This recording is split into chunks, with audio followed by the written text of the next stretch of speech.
Lanjutkan kajian kita masih membahas Al-Qasasu wal Quran, kisah-kisah dan ayat-ayat dalam Al-Quran. Pagi hari ini kita akan membahas surah As-Saffat ayat 62 sampai 65. A'udzu billahi minasyaitonir rajim. Bismillahirrahmanirrahim. Adzalika khairun nuzulan am syajarataz zakum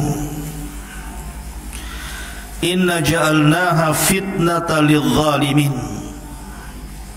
innaha syajaratun takhruju fi aslil jahim tal'uha ka'annahu ru'usus syayatin. Makanan surga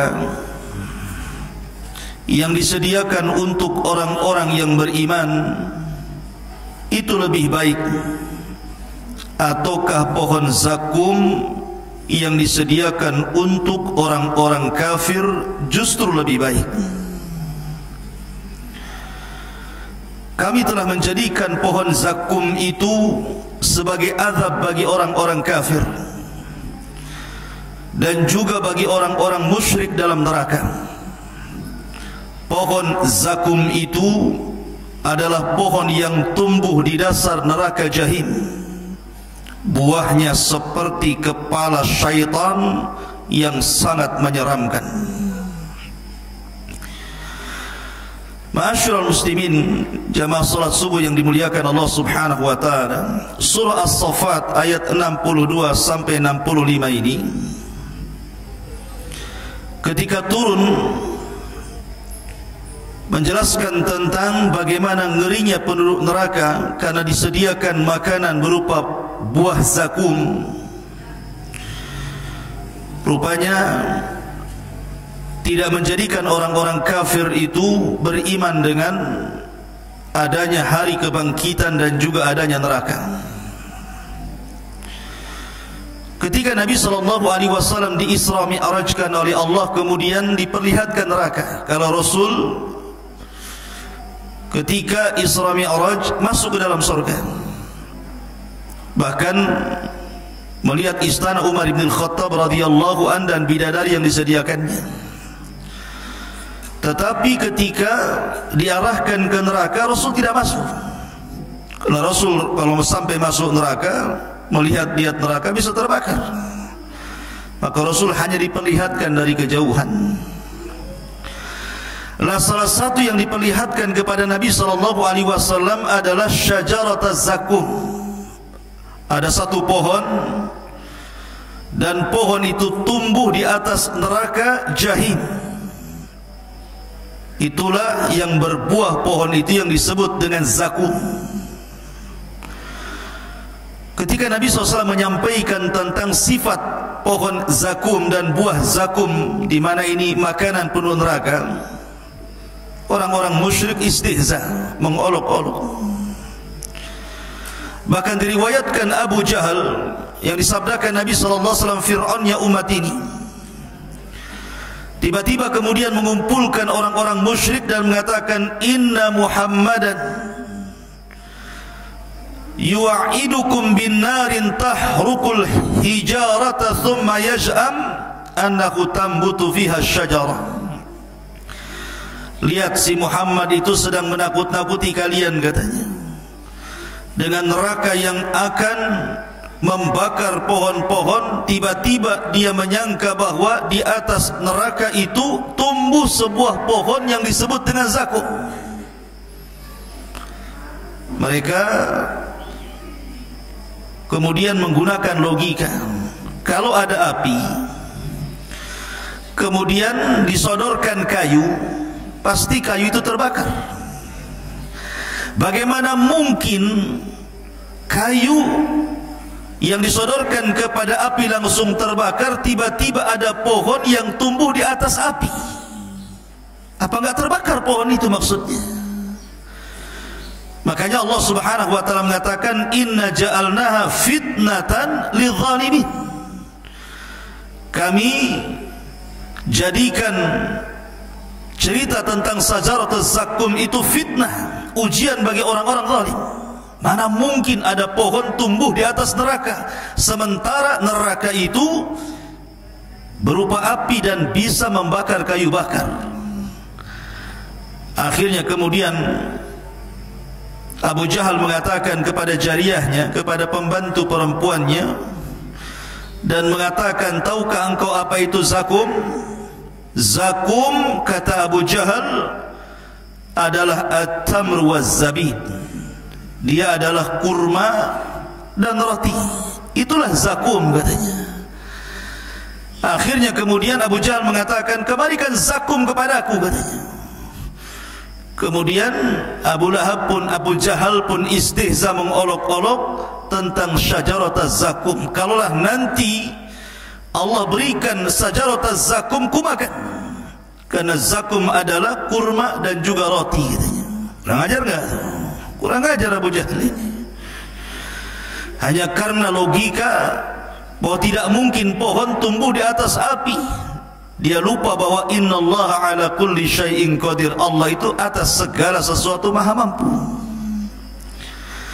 Ma'asyiral muslimin yang dimuliakan Allah Subhanahu wa taala, cerita tentang makanan dan minuman penduduk neraka.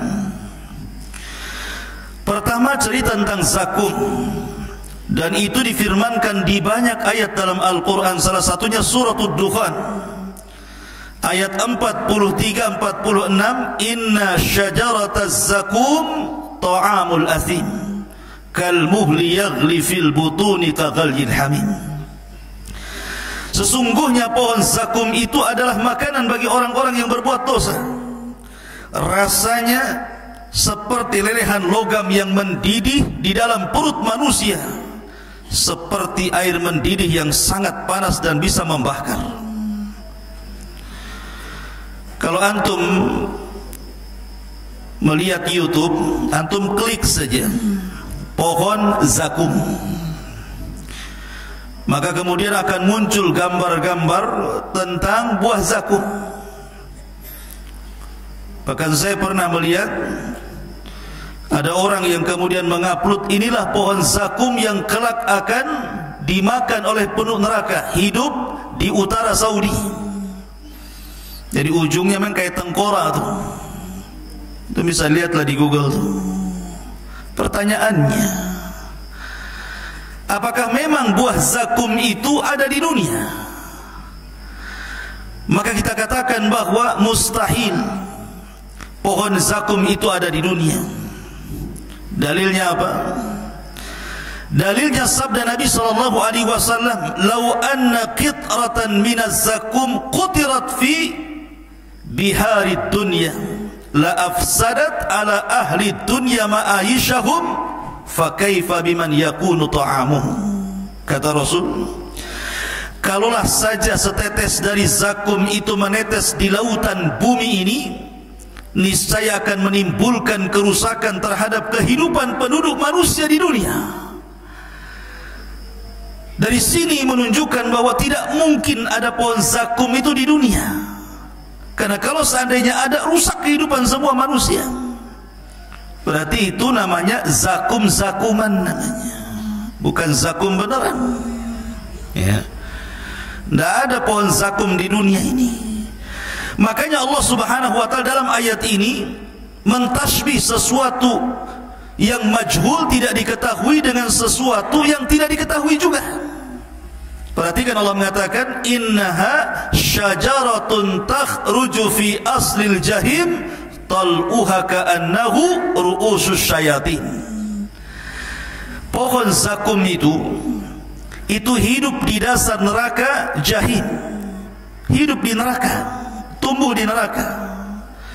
Kemudian Allah mengatakan tal'uha ka'annahu ru'usus syayatin, buahnya seperti kepala-kepala syaitan. Ada orang yang pernah melihat kepala syaitan, ikhwan? Nggak ada. Siapa yang pernah melihat kepala setan? Kayak apa memang setan itu? Ada orang-orang marah sama kawannya setan kau katanya. Itu bukan itu. Karena setan itu sifat. Tapi kalau yang dimaksud setan itu adalah jin yang jahat, siapa yang pernah melihat jin? Iblis, tidak ada yang tahu bentuk iblis seperti apa. Sebagaimana kita tidak tahu bentuk iblis seperti apa, maka kita pun tidak tahu bentuk pohon zakum. Itu namanya tashbihul majhul bil majhul namanya. Menyerupakan sesuatu yang tidak diketahui dengan sesuatu yang tidak diketahui. Maka jangan pernah menggambarkan ada di dunia ini pohon zakum. Tidak ada yang tahu pohon zakum itu hanya tumbuh di neraka. Tidak ada di dunia. Berarti gambar-gambar di internet itu adalah zakum hoax namanya, atau hoax ya. Jangan dipercaya. Apalagi Allah Subhanahu wa taala mengatakan dalam surah Isra ayat 60, wasyajaratul mal'unah, dan pohon itu adalah pohon yang dilaknat. Pohon yang dilaknat. Ma'asyiral muslimin yang dimuliakan Allah Subhanahu wa taala. Ini makanan yang disebutkan di dalam Al-Qur'an. Yang pertama adalah pohon zakum, pohon terlaknat, tumbuh di dasar neraka, memiliki duri, sekali makan hancur semua tenggorokannya. Makanya Allah mengatakan la yusminu minhu wa la yusminu wa la yughni min ju', tidak mengenyangkan sama sekali, tidak menjadikan dia gemuk dan tidak mengenyangkan sama sekali. Yang ada belum sampai ke perut, leher sudah hancur, tenggorokan sudah hancur. Itulah pohon zakum. Yang kedua, makanan penduduk neraka itu namanya dhari'. Dan itu disebutkan di dalam surah Al-Ghashiyah ayat 7 ayat 6 sampai 7. Laisa lahum ta'amun illa min dhari', la yusmin wa la yughni min ju'. Mereka tidak memperoleh makanan selain dari dhari', tidak menggemukkan dan tidak pula menghilangkan lapar. Apa itu dhari'? Ada yang mengatakan bahwa dhari' itu sejenis tumbuhan yang berduri. Kalau pohon duri di Hijaz, Hijaz itu Mekah Madinah, ada pohon yang berduri, orang-orang menyebutnya dhari'. Nah, penduduk Hijaz mengatakan bahwa itu disebut dhari' dan itu beracun. Buah dhari' itu kalau dimakan beracun, sekali makan mati. Racunnya sangat mematikan. Bahkan tidak ada manusia yang mendekati pohon dhari' itu di Hijaz sana. Karena memang kalau seandainya termakan daunnya atau buahnya, itu langsung mati. Racunnya sangat ganas. Lah, ini dhari' yang ada di dunia, ikhwan. Bagaimana dhari' yang ada di neraka? Walaupun mungkin ada dhari' istilah orang-orang Arab Hijaz sana, tetapi Abdullah bin Abbas radhiyallahu anhu mengatakan laisa fid dunya minal jannati syai'un illa al-asma'. Kata Abdullah bin Abbas radhiyallahu anhuma, perbedaan kesamaan di sorga dengan di dunia itu hanya sekedar nama saja, tetapi hakikatnya berbeda. Di dunia mungkin ada dhari', tetapi di sorga ada dhari', sama nama dhari', tetapi tentu akan berbeda hakikatnya. Ma'asyiral muslimin yang dimuliakan Allah Azza wa Jalla, ini yang kedua. Yang ketiga namanya ghislin. Allah mengatakan dalam Al-Quran, wala ta'amun illa min ghislin, tidaklah penduduk neraka itu memakan sedikit pun kecuali mereka memakan ghislin. Apa itu ghislin? Ahli tafsir mengatakan seperti yang dikatakan Abdullah ibn Abbas, bahwa ghislin adalah sadidu ahli nar, nanahnya penduduk neraka. Itulah ghislin, makanan penduduk neraka itu adalah nanahnya penduduk neraka sendiri. Ada juga yang mengatakan ma yakhruju min lughumihim, cairan yang keluar dari daging-daging penduduk neraka. Subhanallah ikhwan, itulah makanan penduduk neraka. Jadi pertama zakum, yang kedua dhari', yang ketiga ghislin. Ada yang mengatakan bahwa tumbuhan ini cuma satu, tetapi kemudian cabangnya meliputi seluruh neraka. Semua neraka ada cabangnya. Ada juga yang mengatakan setiap neraka itu memiliki pohon-pohon ini. Ada juga yang mengatakan bahwa ada penduduk neraka itu kalau dia masuk neraka makanannya zakum saja. Ada penduduk neraka yang lain kalau masuk ke neraka itu makanannya dhari saja. Ada juga penduduk neraka itu kalau masuk ke neraka makanannya gislin saja, tidak ada yang lain. Tapi ada juga yang mengatakan diganti-ganti. Jadi kalau ada orang masuk neraka, pertama dikasih zakum sekian ribu tahun, kemudian diganti dengan dhari sekian ribu tahun, kemudian diganti dengan ghislin sekian ribu tahun. Jadi ganti-ganti makanannya. Sebagaimana penduduk surga juga ada makanan diganti, kadang daging, kadang buah, kadang macam-macam. Maka penduduk neraka juga sama. Ada juga yang mentafsirkan seperti itu. Adapun minuman penduduk neraka, ikhwan, maka Allah Subhanahu wa taala berfirman dalam surah An-Naba, la yadhukuna fiha bardan wala syaraba illa hamiman wa ghassaqa. Penduduk neraka itu tidak merasakan kesejukan di dalamnya dan tidak pula mendapatkan minuman selain dua minuman. Pertama hamim, yang kedua ghassaq. Apa itu hamim? Hamim kata ahli tafsir adalah al-hamimul ladzi qad intaha harruhu, air yang mendidih sampai kepada titik didih yang terakhir, saking panasnya, itu disebut hamim. Bahkan dikatakan oleh Asy-Sya'di rahimahullahu taala, ma'un harrun qad ishtadda harruhu yashrabunahu fayaqtau am'a'ahum.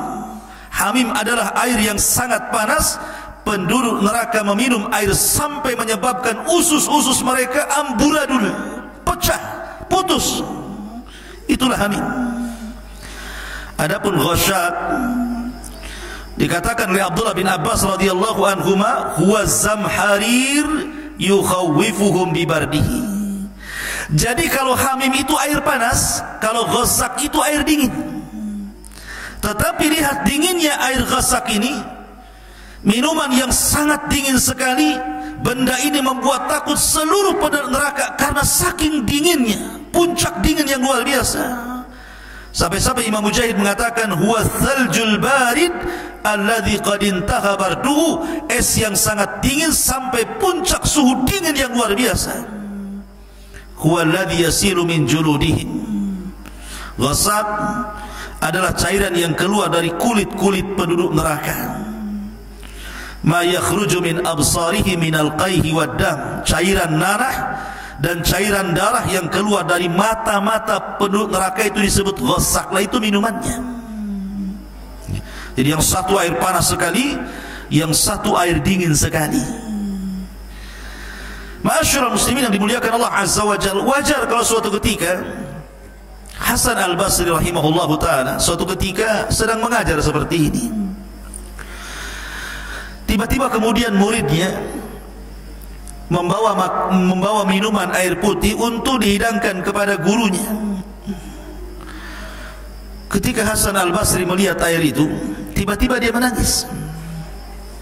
Lah murid yang kemudian menghidangkan air itu merasa bersalah. Kenapa kemudian gara-gara memberikan minum air putih, kenapa imam bisa menangis? Wa ma yubkika ya imam, apa yang menjadikan Anda menangis wahai Imam Hasan? Maka Hasan Al-Basri mengatakan, wallahi tadhakkartu umniyata ahli nar. Kata Hasan Al-Basri, demi Allah, ketika aku melihat air putih mineral itu, aku teringat dengan cita-citanya penduduk neraka. Kemudian murid-muridnya mengatakan, wa ma umniyatu ahli nar ya imam, apa cita-cita penduduk neraka itu wahai imam? Maka Hasan Al-Basri membacakan ayat dalam Al-Quran, wa nada ashabun nari ashabal jannah an afidu alaina minal ma' au mimma razaqakumullah. Ketika penduduk neraka itu memanggil-manggil penduduk surga dan mengatakan, berikanlah kepada kami walaupun setetes air yang Allah berikan kepada kalian, atau secuil makanan yang Allah rizkikan kepada kalian. Maka serempak penduduk surga mengatakan, innallaha harramahu ma'alal kafirin, maaf, Allah haramkan keduanya bagi orang kafir. Lihat, karena memang tidak ada minuman yang bisa diminum. sehingga penduduk neraka itu sangat ingin meminum apa yang Allah rizkikan kepada penduduk surga, tetapi Allah haramkan kepada penduduk neraka. Karena orang ikhwatu fiddin kalau sudah masuk ke dalam neraka, maka Allah subhanahu wa ta'ala berfirman, innal mujrimina fi adzabi jahannam khalidun. Sesungguhnya orang-orang yang berdosa itu kekal di dalam azab jahannam. Kalau sudah masuk neraka jahannam, maka dia dikekalkan di dalamnya bagi orang-orang kafir. La yufattir anhum wa hum fihi mublisun. Tidak diringankan azabnya dan mereka berputus asa di dalamnya. Wa ma zalamnahum walakin kanu anfusahum zalimun. Dan kami tidak menzalimi mereka, kata Allah, mereka sendiri yang berbuat zalim. Wa nadu, dan mereka pun memanggil-manggil, ya Malik liyaqdi alaina rabbuk qala innakum makithun. Mereka berseru kepada malaikat Malik, biarlah Tuhanmu mematikan saja kami sudah tidak kuat. Tapi malaikat Malik mengatakan, sungguh kamu akan tetap tinggal di neraka itu seperti itu kondisinya. Artinya mereka tidak akan merasakan apapun kecuali azab Allah subhanahu wa ta'ala. Ma'asyiral muslimin yang dimuliakan Allah azza wa jalla, neraka itu ikhwan memiliki tingkatan-tingkatan. Ada yang disebut dengan al-jahim, ada yang disebut dengan jahannam, ada yang disebut dengan ladha, ada yang disebut dengan sa'ir, ada yang disebut dengan sakar, dan ada yang disebut dengan khutamah, dan yang terakhir disebut hawiyah. Itulah 7 tingkatan neraka. Kenapa disebut jahim? Sumiyat bidzalika liquwwati ta'ajjujin nari fiha. Disebut neraka itu jahim karena kuatnya kobaran-kobaran api di dalamnya, menyambar-nyambar. Kenapa disebut jahannam? Sumiyat bidzalika bisababi bu'di nihayatiha aw qa'riha. Neraka itu disebut jahannam karena dalamnya neraka itu. Sampai-sampai Rasul suatu ketika dia mendengar suara keras. Sahabat Rasul mengatakan, tahukah kalian suara apa itu? Sahabat mengatakan, tidak wahai Rasul. Itu suara batu sebesar unta yang dilempar dari Sirat Titian ke dalam jahannam. 70.000 tahun yang silam, atau 70 tahun yang silam, baru sampai di dasar jahannam hari ini. Menunjukkan dalamnya gitu loh jahannam itu. Ada juga ladha. Kenapa disebut ladha? Li syiddati talahubiha. Karena ladha itu juga sama, karena saking menyambar-nyambar, mengejar-ngejar orang yang masuk ke dalam neraka, maka disebut ladha. Kalla innaha ladha. Kemudian ada sa'ir, li'annahu tahayyaj wa tatawaqqad, karena semakin hari api itu membesar, maka disebut sa'ir. Ada yang disebut dengan khutamah, sumiyat bidzalika likasriha wa tahshimiha, karena kalau orang masuk ke dalam khutamah maka akan dihancurkan badannya, akan diremukkan seluruh anggota badannya. Dan yang terakhir disebut hawiyah, karena orang yang masuk ke dalam hawiyah itu yadkhuluha yahwi fihi minal a'la ilal asfal, karena akan dilempar dari atas sampai ke bawah. Dan itu nerakanya orang-orang munafik, karena hawiyah itu dasarnya neraka. Innal munafiqina fi darkil asfali minan nar. Adapun nerakanya bagi orang-orang yang beriman, yang bermaksiat kepada Allah azza wa jalla, maka nerakanya khusus yang disebut dengan jahannam. Jahannam ini khusus orang-orang yang beriman, yang ahli maksiat. Orang kafir tidak masuk di sini. Dan itu tingkatan-tingkatan yang disebutkan oleh para ulama. Wallahu a'lam bissawab. Subhanakallahumma bihamdika asyhadu an la ilaha illa anta astaghfiruka wa atubu ilaik. Allahu ta'ala. Assalamualaikum warahmatullahi wabarakatuh.